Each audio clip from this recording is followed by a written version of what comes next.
திருக்குறள் அறத்துப்பால் அதிகாரம் 4 அரண் வலியுறுத்தல். குறள் 38. வீழ்நாள் படாமை நன்றாற்றின் அஃதொருவன் வாழ்நாள் வலியடைக்கும் கல்.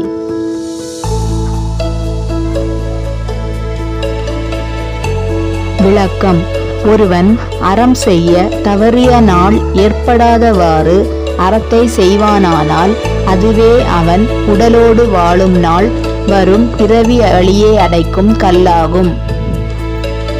வீழ்நாள் படாமை நன்றாற்றின் அஃதொருவன் வாழ்நாள் வலியடைக்கும் கல்.